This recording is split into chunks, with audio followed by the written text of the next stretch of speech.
Hi boys and girls. Okay, today we're going to be creating our own disco balls, and if you haven't ever seen one before, they are a sphere that has hundreds of tiny little mirrors that reflect the colors and the lights around them. Okay, so we're going to start by being inspired by our artist today, and I wanted to mention her name.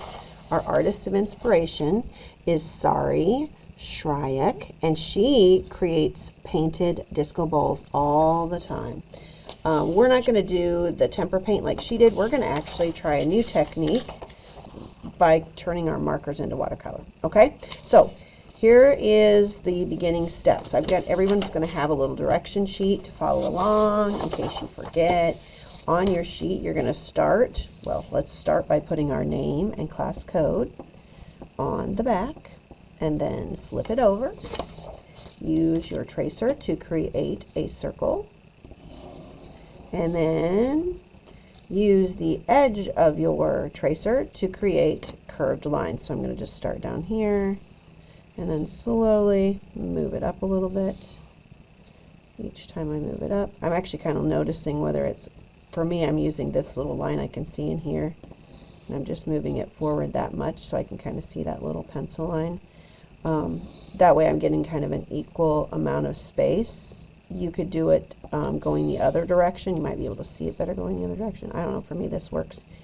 But you're just going to create lines, curved, slightly curved lines. Oops, I lost kind of where my line was. There we go. All the way across your circle shape. And when we are done doing these lines, we're going to take our black marker and use it to create vertical lines that make it look like it has little squares, which if you look at the real deal, there's little squares all along, little squares of mirror. Okay, so we're going to stop with the pencil now. We're done with pencil. We're going to get a black marker and go around. Start by just going around your circle.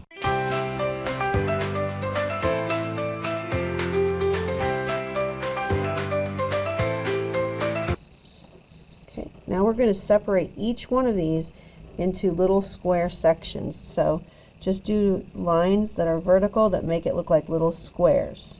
You want it to look like little square mirror sections. So just, and they can be offset, meaning you probably don't want them to necessarily line up. You want it to be, it's more about this looking like a square than about whether it lines up with the row below.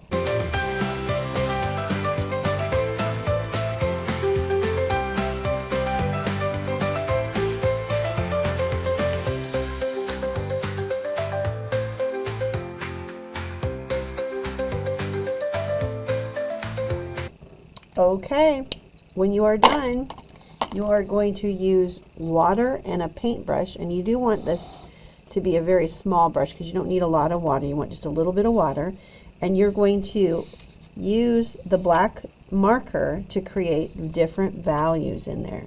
So I'm just going to wake up some of that paint in some of your squares, and the water is just using the marker itself because it's washable marker to make the squares a gray value, which is what we want to make it look kind of silvery.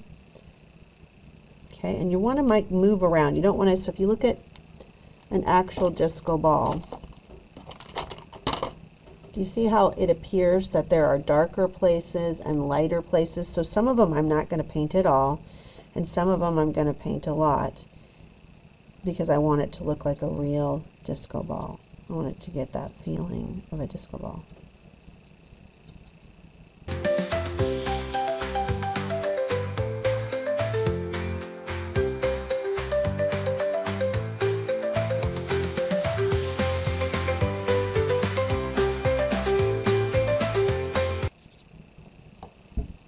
Okay, if this happens where you can see that your colors are, you're losing your lines there, When these are all dry, we can take a Sharpie and go back in and put those lines in, so don't worry about that if that happens to you.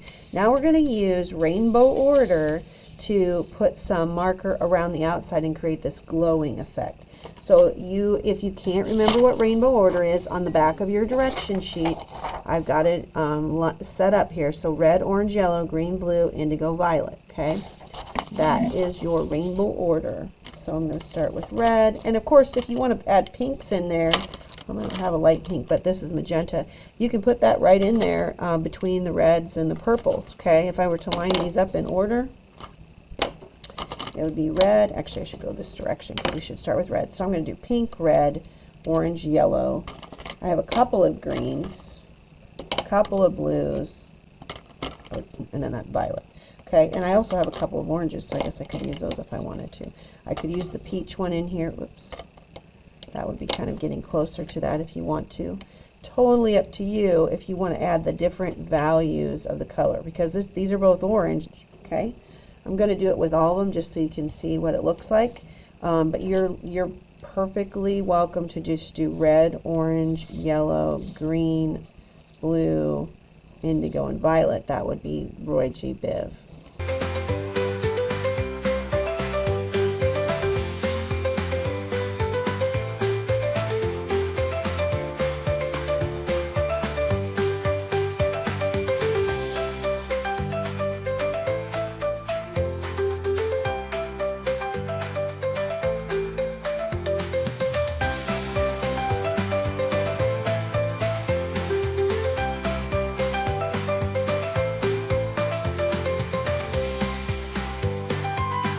Now I'm ready to go back into my water, and this time remember you're going to wet the marker but pull it out, pull it away from the disco ball. Don't pick up any of the black. So I'm going to go into the red and just pull this way and make it look like rays of color, glowing rays of color coming out of my disco ball.